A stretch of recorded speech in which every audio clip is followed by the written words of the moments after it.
Hello and अस्सलाम वालेकुम students, miss DNA की क्लासरूम में आप सबका वेलकम। मैं हूँ मिस डीएनए। मेरी लंबाई इतनी ज्यादा है कि मैं खुद को जमीन और सूरज के दरमियान 600 दफा खींचकर दोहरा कर सकती हूँ।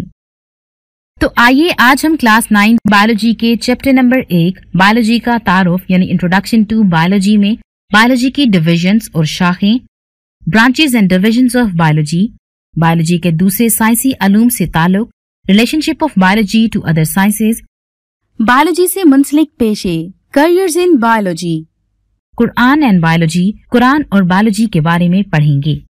बायोलॉजी का तारुफ यानी इंट्रोडक्शन टू बायोलॉजी में बायोलॉजी से मुराद जिंदगी का साइंसी मुतालिया है। लफ्ज बायोलॉजी दो यूनानी यानी ग्रीक अल्फाज से अखज किया गया है। ये अल्फाज बायोस और लोगोस हैं। बायोस का लफ्जी मतलब जिंदगी और लोगोस का लफ्जी मतलब सोचना और वजह तलाश करना है। इंसान जानदारों के मुतालिक इल्म कैसे हासिल करता रहा है। फितरत को समझने और इसकी तारीफ करने के लिए ये लाजिम है कि जानदारों की साख्तों, स्ट्रक्चर्स, अफाल यानी फंक्शंस और दूसरे मुतल्लिका पहलुओं का मुतालिया किया जाए। जानदारों का इल्म हासिल करने से सेहत, खुराक और माहौल वगैरह से मुतल्लिका मसाइल की मालूमात और हल भी मिले हैं। आइए अब हम एक एनिमेटेड वीडियो देखते हैं जिसमें हम बायोलॉजी की डिविजन्स और उनकी मुख्तलिफ शाखों के बारे में जानेंगे। डिविजन्स ऑफ बायोलॉजी, बायोलॉजी की डिविजन्स। बायोलॉजी की 3 मुख्तलिफ डिविजन्स हैं जो कि जानदारों के बड़े ग्रोहों की जिंदगी के मुख्तलिफ मामलात का मुशाहिदा करती हैं। Number 1, zoology. बायोलॉजी की ये डिवीजन जानवरों के बारे में स्टडी के साथ डील करती है। हमारे इर्द गिर्द बहुत से जानवर रहते हैं। उनमें से कुछ जमीन पर रहते हैं, कुछ पानी में और कुछ दरख्तों पर रहते हैं। जमीन पर रहने वाले जानवरों की 4 टांगें होती हैं। कुछ जानवर जमीन पर रेंगते हैं जैसा कि सांप। कुछ जानवर हवा में उड़ते हैं। इन जानवरों के पर होते हैं जो इनको हवा में उड़ने में मदद देते हैं। इन जानवरों को उड़ने वाले परिंदे कहा जाता है। पानी में रहने वाले जानवरों के पर और गिलफड़े होते हैं जो उनकी तैरने और सांस लेने में मदद करते हैं। Number 2, botany. बायोलॉजी की ये डिवीजन पौधों के बारे में स्टडी के साथ डील करती है। हम अपने इर्द गिर्द मुख्तलिफ पौधे देखते हैं। इनमें से कुछ छोटे और कुछ बहुत बड़े होते हैं। बड़े पौधों को दरख्त कहा जाता है जबकि छोटे पौधों को झाड़ियां कहा जाता है। दरख्तों से हमें बहुत सी सब्जियां और मुख्तलिफ किस्म के फल हासिल होते हैं। Number 3, microbiology. बायोलॉजी की ये डिवीजन माइक्रो ऑर्गेनिजम्स के बारे में स्टडी के साथ डील करती है जैसा कि बैक्टीरिया। माइक्रो ऑर्गेनिजम्स इतने छोटे होते हैं कि इनको सिर्फ माइक्रोस्कोप के जरिए देखा जा सकता है। इनकी मुख्तलिफ अशकाल, हुजम और वजन होता है। कुछ माइक्रो ऑर्गेनिजम्स जैसा कि वायरस, बैक्टीरिया, एल्गी, फंजाई और प्रोटोजोआ हैं। जिंदगी के तमाम एस्पेक्ट्स के बारे में जानने के लिए इन डिविजन्स को दर्ज झेल मजीद शाखों में तकसीम किया गया है। बायोलॉजी की शाखें, branches of biology. Morphology. Biology की ये शाख जानदारों की शक्ल और साख्त के बारे में स्टडी के साथ डील करती है। हर जानदार दूसरे जानदार से हुजम, शक्ल, साख्त और तरतीब में मुख्तलिफ होता है। इस शाख को एक्सटर्नल मॉर्फोलॉजी भी कहा जाता है। एनाटमी। इसमें किसी भी जानदार के अंदरूनी हिस्सों की शक्ल और साख्त के बारे में पढ़ा जाता है, मसलन अज़ा और हड्डियां। इस शाख को इंटरनल मॉर्फोलॉजी भी कहा जाता है। हिस्टोलॉजी। टिश्यूज की माइक्रोस्कोपिक स्टडी को हिस्टोलॉजी कहा जाता है। हर सेल में मुनफरिद किस्म के टिश्यूज होते हैं। इसका दारोमदार इस बात पर होता है कि एक जानदार किस किस्म के काम सरअंजाम देता है। लाइट और इलेक्ट्रॉन माइक्रोस्कोप दोनों को खास तौर पर तैयार किए गए टिश्यूज की साख्त को देखने के लिए इस्तेमाल किया जाता है। Cell biology. सेल के फंक्शंस और साख्त की स्टडी को सेल बायोलॉजी कहते हैं। ये शाख सेल डिवीजन की स्टडी के साथ भी डील करती है। फिजियोलॉजी। ये शाख जानदारों के मुख्तलिफ हिस्सों के फंक्शंस की स्टडी के साथ डील करती है, मिसाल के तौर पर हाथों और जोड़ों की हरकत। जेनेटिक्स। विरासत में जीन्स और इनके किरदार की स्टडी को जेनेटिक्स कहा जाता है। विरासत का मतलब है खसूसियात की एक नस्ल से दूसरी नस्ल में मुंतकली। मिसाल के तौर पर बच्चों की उनके वालिदैन से मुशाहबत। एम्ब्रियोलॉजी, एक एम्ब्रियो से एक पूरा जानदार बनने के अमल की स्टडी को एम्ब्रियोलॉजी कहते हैं। एक जानदार की अंडे से निकलने से पहले के इब्तदाई मराहिल में नशोनुमा की स्टडी को एम्ब्रियोलॉजी कहते हैं। टेक्सोनोमी, जानदारों को तरतीब और साइंसी नाम देने और उनको ग्रुप्स और सब ग्रुप्स में तकसीम करने के अमल को टेक्सोनोमी कहते हैं। इसमें दुनिया के तमाम पौधे, जानवर और माइक्रो ऑर्गेनिजम्स शामिल हैं।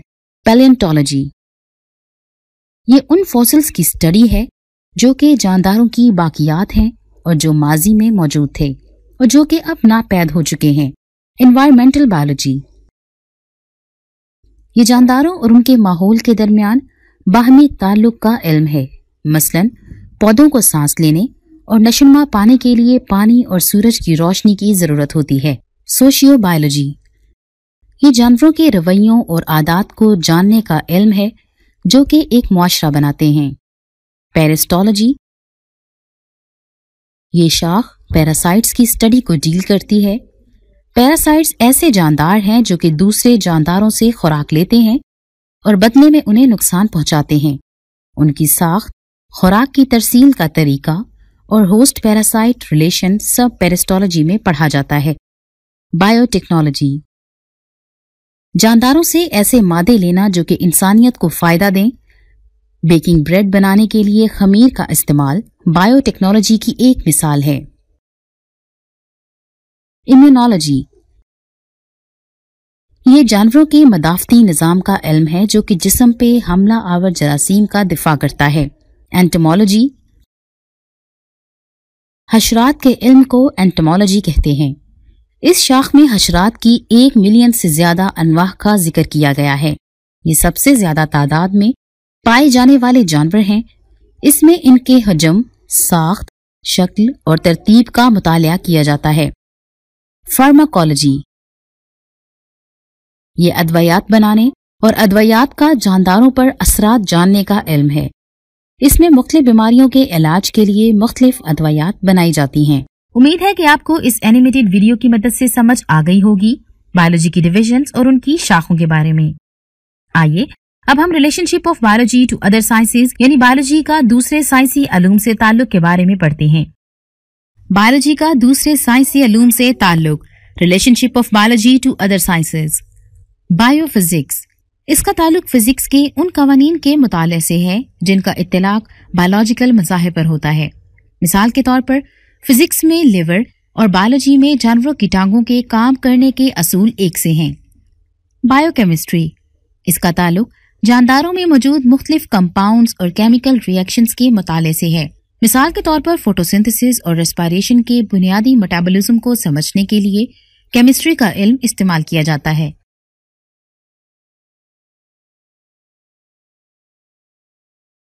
बायोमैथमेटिक्स और बायोमेट्री। बायोमैथमेटिक्स या बायोमेट्री, इसका ताल्लुक मैथमेटिक्स के असूल और तरीके इस्तेमाल करके बायोलॉजिकल अमाल के मुताले से है। मिसाल के तौर पर तजर्बाती काम के बाद इकट्ठे होने वाले अदादो शमार के तज्जिये के लिए बायोलॉजिस्ट को मैथमेटिक्स के असूल इस्तेमाल करना पड़ते हैं। बायोजियोग्राफी, इसका ताल्लुक जमीन के मुख्तलिफ जोग्राफियाई हिस्सों में जानदारों की स्पीशीज की मौजूदगी और फैलाव के मुताले से है। बायोजियोग्राफी के जरिए मखसूस जोग्राफियाई इलाकों की खसूसियात के इल्म को इस्तेमाल करके वहां पाए जाने वाले जानदारों की खसूसियात का तायुन किया जाता है। बायो इकोनॉमिक्स, इसका ताल्लुक मुआशी हवाले से जानदारों के मुताले से है। मिसाल के तौर पर बायो इकोनॉमिक्स के जरिए गंदम की फसल पर लगाए जाने वाला सरमाया और इसकी कीमत फरोख्त का हिसाब करके नुकसान या नफा का तायुन किया जा सकता है। बायोलॉजी से मुंसलिक पेशे, careers in biology. Medicine, surgery, medicine के पेशे का ताल्लुक इंसान में बीमारियों की तशखीस और इलाज से है। सर्जरी में जिस्म के हिस्से मुरम्मत किए जा सकते हैं, तब्दील किए जा सकते हैं या निकाले जा सकते हैं। मिसाल के तौर पर रीनल सर्जरी के जरिए गुर्दों की पथरी निकालना, गुर्दों और जिगर की पैवंदकारी यानी ट्रांसप्लांटेशन वगैरह। फिशरीज, माही परवरी यानी मछलियों की पैदावारी का पेशा फिशरीज कहलाता है। ज़राअत या एग्रीकल्चर, ये पेशा ग़िज़ाई फसलों और उन जानवरों से मुतालिक है जो खुराक के जराए हैं। एक ज़रूरी माहिर फसलों मसलन गंदम, चावल, मकई वगैरह और जानवरों मसलन भैंस, गाय वगैरह की पैदावार में बेहतरी के लिए तहकीक करता है।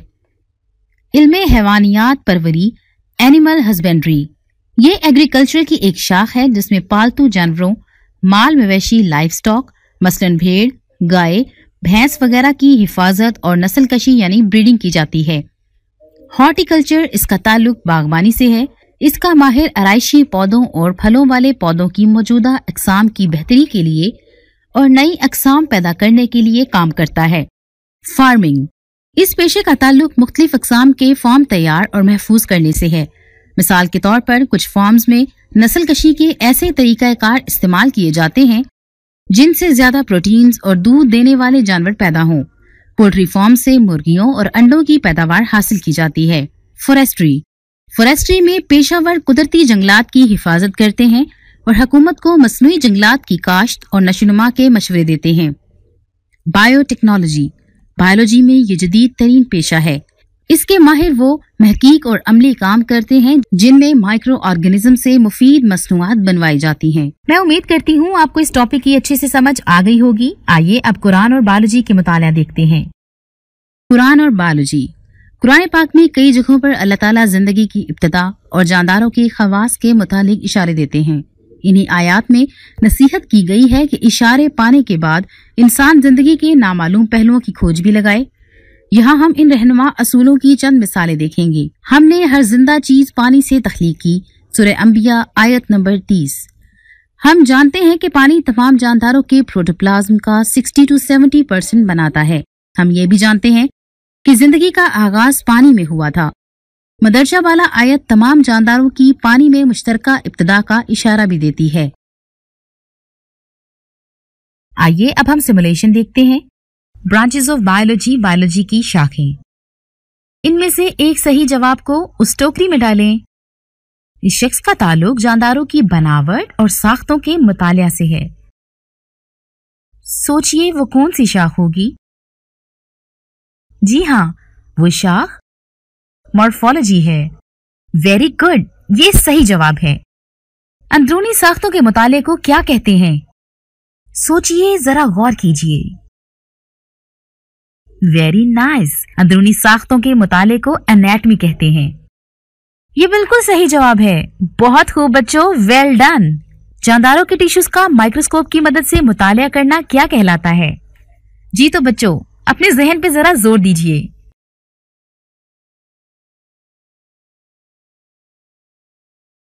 वेरी गुड, ये हिस्टोलॉजी कहलाता है। Well done, I am impressed. Cell और सेल में पाए जाने वाले ऑर्गेनेल्स की साख्तों और अफाल का मुतालिया क्या कहलाता है? थिंक। वेल डन, ये सेल बायोलॉजी कहलाता है। This gonna be interesting. इस शाख में जानदारों के जिस्म में सर अंजाम दिए जाने वाले अफाल के बारे में इल्म हासिल किया जाता है। जरा सोचिए वो क्या होगा? जी हाँ, बिल्कुल सही, ये शाख फिजियोलॉजी है। एम्ब्रियो से एक मुकम्मल जानदार बनने का अमल यानी डेवलपमेंट का मुतालिया क्या कहलाता है? जरा गौर कीजिए और सोचिए कि मैंने क्या पूछा है। जेनेटिक्स? ओह नो, ये जवाब गलत है। और सोचिए, जरा जहन पे जोर दीजिए, इसका सही जवाब सोचिए। जी हाँ, ये अमल एम्ब्रियोलॉजी कहलाता है। Well done. ये शाख जानदारों के साइंसी नाम रखने और उनके ग्रुप्स और छोटे ग्रुप्स में ग्रोबंदी यानी क्लासिफिकेशन का अमल है। जी हाँ, जरा सोचिए कि ये कौन सी शाख होगी? क्या बात है, आपने तो बिल्कुल सही अंदाजा लगाया। ये शाख टेक्सोनोमी है। विरासत से मुराद खसूसियात का एक नस्ल से दूसरी नस्ल में मुंतकिल होना है। गौर कीजिए और सोचिए, आराम से सोचिए। जी हाँ, इस शाख का नाम जेनेटिक्स है। फॉसिल से मुराद नापैद एक्सटिंक्ट हो चुके जानदारों की बाकियात हैं। जरा सोचिए और गौर कीजिए कि इसका सही जवाब क्या हो सकता है। सवाल पे गौर कीजिएगा। जी हाँ, ये पैलियोंटोलॉजी कहलाती है। जानदारों और उनके माहौल के दरमियान बाहमी अमल का मुतालिया क्या कहलाता है? मेरा ख्याल है आपको सोचने की जरूरत भी नहीं है, ये बहुत आसान है। वेरी गुड, ये एनवायरमेंटल बायोलॉजी कहलाता है। ये शाख इन जानदारों के मुआशरती रवैयों से मुतालिक है जो मुआशरे यानी सोसाइटीज बनाकर रखते हैं। ओके, थिंक ओवर इट कि कौन सी शाख होगी। वेल डन, ये शाख सोशियो बायोलॉजी है। बहुत खूब बच्चों, बहुत खूब, बहुत मजा आ रहा है। कौन सी शाख पैरासाइट्स के इल्म से मुतालिक है? ऑलराइट, गौर कीजिए। जी हाँ, ये शाख पेरिस्टोलॉजी कहलाती है। किस शाख का ताल्लुक जानदारों के ऐसे मादे हासिल करने से है जिनसे इंसानियत को फायदा पहुंचता हो?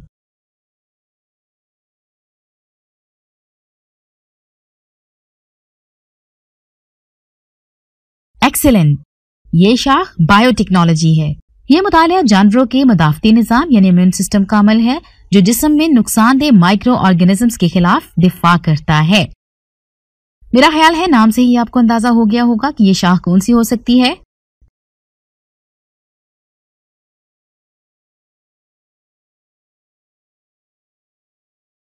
ये शाख इम्यूनोलॉजी कहलाती है। हशरात का मुतालिया क्या कहलाता है? जी बच्चों, मुझे आपके जवाब का इंतजार है।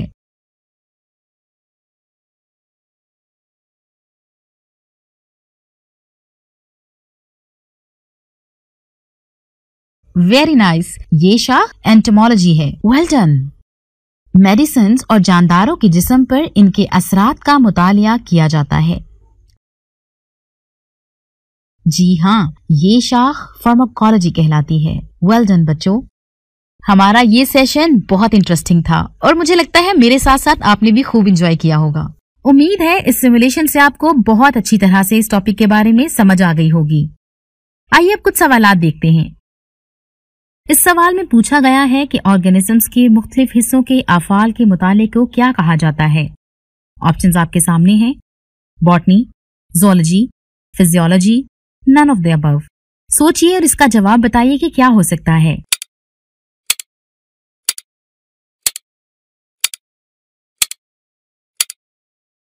जी हाँ, physiology is the right answer. चलिए बढ़ते हैं अगले सवाल की जानिब। इस सवाल में पूछा गया है कि कितने % पानी तमाम जानदारों के प्रोटोप्लाज्म को बनाता है। ऑप्शंस आपके सामने हैं। 80 to 90%, 50 to 60%, 40 to 50%, 60 to 70%। सोचिए और इसका जवाब दीजिए कि क्या हो सकता है। जी हाँ, 60 to 70% is the right answer. Well done. चलिए बढ़ते हैं अगले सवाल की जानिब। फिजिक्स के असूलों का इत्तलाक होता है। Option 1 biological phenomena, option 2 biochemistry, option 3 physiology, option 4 environmental biology. जरा गौर से सवाल को पढ़िए और सोचिए। जी हाँ, बायोलॉजिकल फिनोमेना दुरुस्त जवाब है। चलिए बढ़ते हैं अगले सवाल की जानिब। एक नस्ल से दूसरी नस्ल में करेक्टर ट्रांसमिशन किसको कहते हैं? Option 1 genome, option 2 genetics, option 3 genetic engineering, option 4 all. सोचिए और जवाब दीजिए।